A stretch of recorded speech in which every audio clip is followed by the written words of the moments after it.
Hoje nós vamos falar sobre o mercado imobiliário em 2024 e quais as perspectivas de valorização. Sou Bruno Godoy, advogado especialista na área imobiliária, na área de leilões de imóveis, documentação imobiliária, além de direito de família e de sucessões. Roda a vinheta.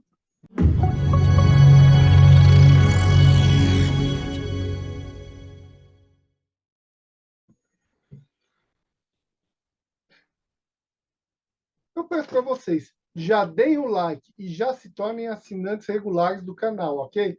Vocês já vêm aqui, por que vocês não se tornam assinante regular de vez? Tá? Por quê? Vamos aí agora para o assunto, vamos explicar como vai ser aí o mercado imobiliário em 2024. Vamos entender aqui. Nós temos que entender os ajustes, tá? O mercado de 2022, 2023 foi assim um período de ajuste da pandemia, tá? Ajuste na política monetária, na política de crédito, que teve efeito no mercado imobiliário. Vamos lá, então. 2020, 2021, tivemos aí a crise da pandemia da Covid-19, a reação política dos governos à pandemia foi o fique em casa, foi fechar o comércio, fechar escolas, impedir a sociedade como um todo de circular e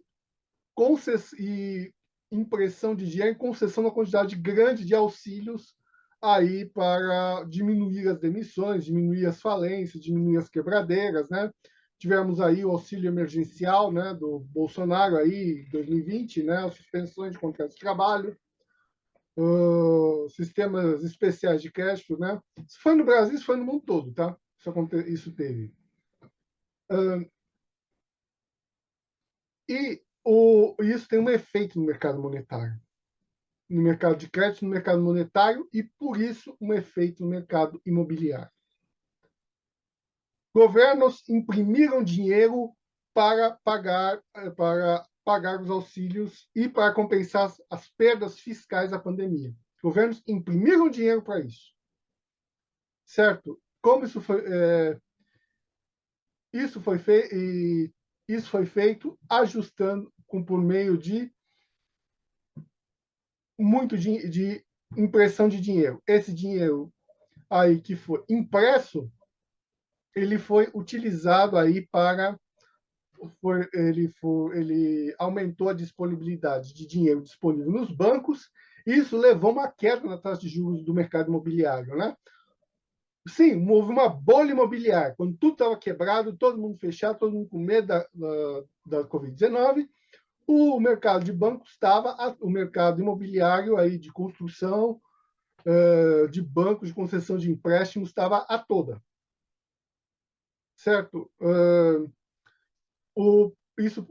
Por quê? Porque tinha muito dinheiro, muita oferta de dinheiro disponível, né? Você imprimiu muito dinheiro, isso gerou uma bolha imobiliária. E o setor da construção? Parou? Não, não parou. Empresas no Brasil, na maior parte do mundo, as empresas de construção, intermediação nunca pararam, né? Nunca tiveram atividade aí interrompida. As imobiliárias continuaram atuando, a construção civil continuou seguindo, os corretores continuaram mostrando apartamentos, né? E o mercado imobiliário aí continuou seguindo. Ou seja, nós tivemos uma bolha imobiliária, mesmo a economia como um todo com dificuldade, mesmo o mundo numa crise sanitária. Certo? Aí chega 2022, 2023. Nós tivemos um ajuste, né? Essa bolha começou a cair porque ela não foi baseada no crescimento econômico, tá? Nós não tivemos aí um grande crescimento econômico fora da... nós não tivemos aí nenhum grande crescimento econômico. Foi só uma bolha, um surto de crédito muito fácil, né? E aí, chega 2022, 2023, as coisas começam a se ajustar lentamente, né, os bancos começam a dificultar o crédito e o número de negócios começa a diminuir, né? O mercado se ajusta, o mercado teve aí um ajuste, né? O ajuste da bolha. Eu vou mostrar isso aqui pelas estatísticas aqui do Banco Central. Cadê?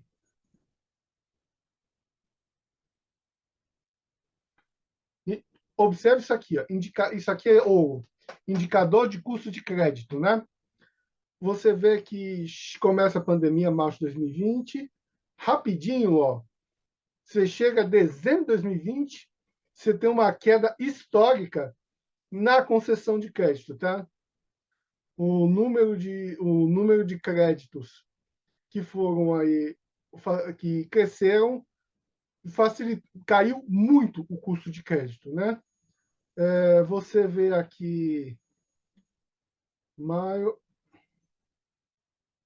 você vê aqui então que o crédito facilitou muito e o ano aí de 2021 foi um ano de crescimento do crédito, né? De crescimento aí, concessões de crédito muito grande. O mercado tinha mais recursos disponíveis para crédito do que hoje, né? Isso que nós tivemos aí essa facilitação grande aí do crédito, né? Aqui nessas estatísticas podemos ver aqui resultado primário, né? E resultado nominal, déficit público, como era de se esperar nas contas públicas, né? Governo gastando dinheiro, né? Porque para manter aí os subsídios do Fique em Casa para suportar as perdas fiscais, né? Porque o comércio fechado não tem menos arrecadação, né? Chegando ao pior número em dezembro de 2020. E toca impressão de dinheiro. Dívida líquida, meta da taxa Selic. Ok. Então, você teve aí todo um movimento de facilitação do crédito resultando da pandemia, que começou a se ajustar, né? 2022 e 2023 foram anos aí de estagnação de preços e de ajuste. Estamos falando genericamente, tá? Na sua cidade, se você está em Balneário Camboriú, está em Itapema, você está em Sorriso, no Mato Grosso, lá onde está tendo aqueles crescimentos imobiliários extraordinários, a conversa é outra. Estou falando genericamente Brasil. Então, esse aí foi o momento aí foi um momento de ajuste.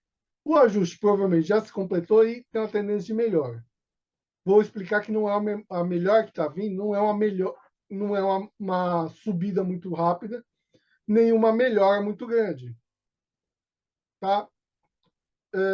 Vamos ver agora.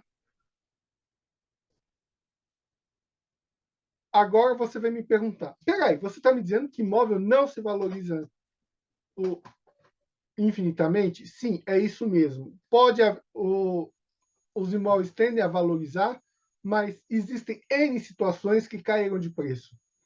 Tá? Os preços dos imóveis, assim, no médio prazo, no longo prazo, tem uma correlação com o movimento da economia como um todo. Você quer uma situação que os imóveis caem furiosamente? Posso explicar, só que você não ia querer viver uma realidade dessa, né?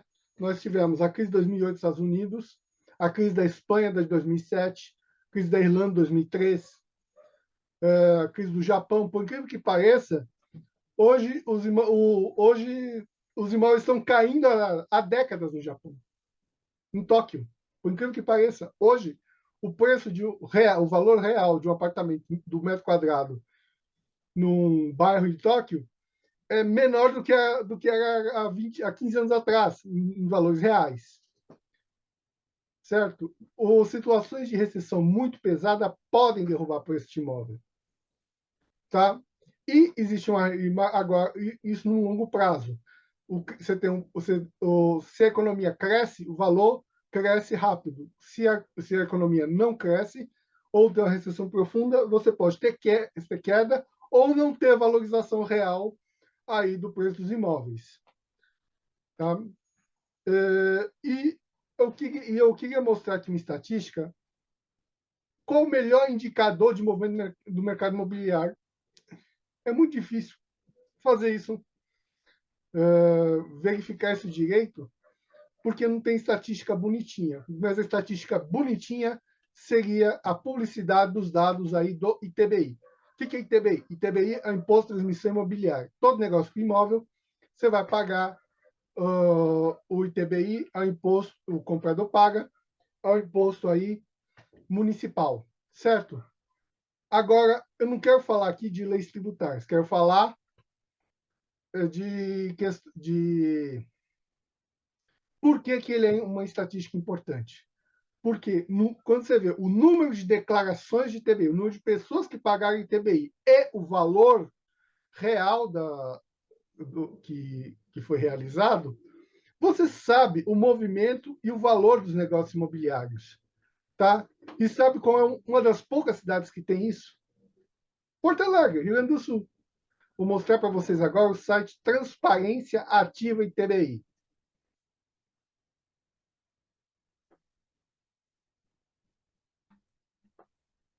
Transparência Ativa ITBI, que é acompanhamento de preços de imóveis, né? Que eles verificam todos os preços do metro quadrado, certo? Imob Index. Vamos ver aqui, evolução dos preços em Porto Alegre. Vamos falar genericamente, né? Pode ter mudanças aí como um todo. Volume e transações. O que a gente pode observar aqui? Tem até o deflator aqui. A deflação. O que você pode observar disso aqui no longo prazo, tá?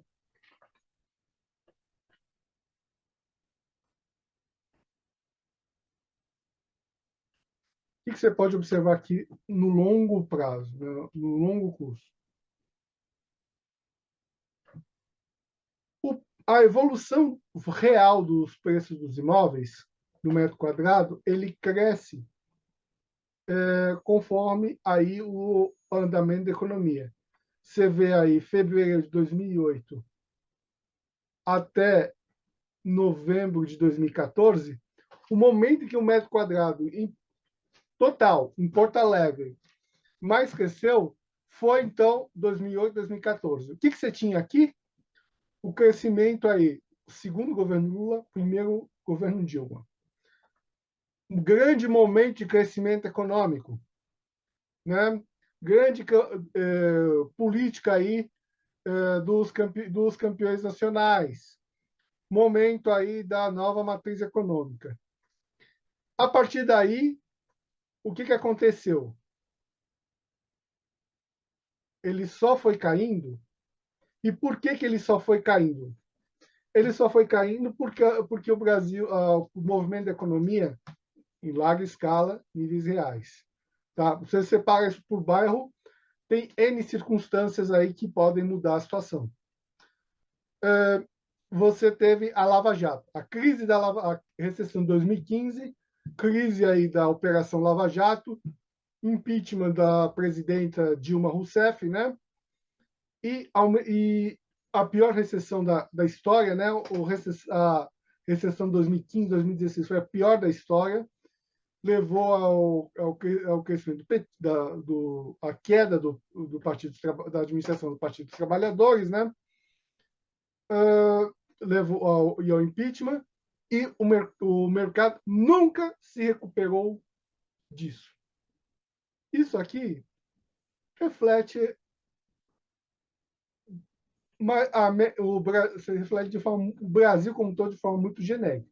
É claro que teve bairros que se valorizaram muito, bairros que se desvalorizaram muito, regiões de crescimento. Você vai lá no norte do Mato Grosso, é uma potência, uma bolha imobiliária furiosa, né? Você vai em Balneário Camboriú, aqueles prédios fantásticos se valorizando furiosamente, né? O Neymar compra a cobertura chique, aí vem um sheik e compra a cobertura ainda mais chique, né? No baita arranha-céu. circunstâncias locais. Mas circunstâncias genéricas, o mercado imobiliário, em termos reais, não se recuperou desde a crise da Lava Jato. Isso aqui reflete bem o Brasil, porque está mais ou menos equiparado aí na circunstância da economia como um todo. Agora, então, nós temos todas as informações para fazermos aí a nossa análise. Tá?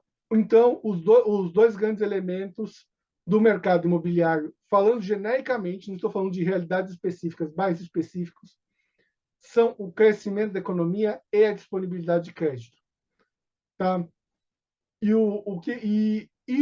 essas duas coisas estão melhorando, tendem a melhorar em 2024. É uma melhoria pequena, não é uma grande melhoria como foi lá em 2007, 2008, 2010, os preços galopando, governo botando Minha Casa Minha Vida, bolha imobiliária, o mercado que estava parado há muito tempo começou a se movimentar. E uma coisa nessa escala não tem mais, né? Sabe qual foi o grande golpe de sorte aí no mercado imobiliário? Se você tivesse morado na zona sul do Rio de Janeiro em 2000 e tivesse imóvel naquele momento em 2008, 2009, desculpa, 2010, quando foi anunciado que o Rio de Janeiro ia sediar a Olimpíada, talvez tenha sido o maior crescimento imobiliário do Brasil aí desde 2000. Tá? O anúncio que o Rio de Janeiro ia ser Olimpíada. Por quê? Porque você tinha aliados o crescimento da economia, né, que estava muito bem, primeiro e segundo governos Lula, né, ali o começo do primeiro governo Dilma, né, e você teve aí um crescimento grande do mercado, né, e esse momento foi turbinado pelas Olimpíadas do Rio de Janeiro. Teve toda uma Zona Sul e Zona Oeste do Rio de Janeiro foram refeitas aí obras em larga escala para dar conta aí as obras do Rio de Janeiro, né? Agora nós vamos ver o seguinte, vamos ver 2024, nós temos agora então vamos responder a nossa pergunta. Temos uma facilitação de crédito e um crescimento pequeno e uma queda da Selic. Tá? Vou mostrar aqui o sistema de contas nacionais do IBGE. Né? Você está começando aí a ter um momento aí de recuperação em 2023, 2024 a maioria dos economistas diz que vai haver uma evolução pequena, uma melhorada, e você tem a queda da taxa Selic. O que é a taxa Selic? É a taxa do Banco Central, né? A taxa de juros para os empréstimos do governo. O governo pega dinheiro emprestado, Selic. Todo crédito é em função da Selic. Quanto mais baixa a Selic, maior o crédito. Ou seja, crescimento econômico relativamente pequeno e aumento da Selic vão levar aí a uma retomada do mercado imobiliário. Né? Você teve um crescimento grande na pandemia, um ajuste, uma queda pequena aí no pós-pandemia, e o terceiro movimento, nós vamos ter aí um terceiro movimento, que é a busca aí do crescimento já no mundo pós-pandemia, mundo aí que começa a ensaiar uma recuperação, né? Tá? E recuperação que a administração, a administração do Partido dos Trabalhadores quer muito, tá? Por quê? Porque o Partido dos Trabalhadores ele precisa de um bom econômico para se sustentar, né? Ele governou de 2002 até 2016 com base nesse crescimento muito forte, e quando prometeu um crescimento grande, e quando esse crescimento não foi oferecido, não foi possível mais sustentar, aí tivemos aí a crise da administração Dilma. Então, essas são as perspectivas aí, essa é a minha análise do mercado imobiliário de 2024. Ok? É, o, assim, nós chegamos ao término do vídeo dizendo que, para qualquer tipo de negócios com imóveis, que procure o seu advogado de confiança. Muito obrigado.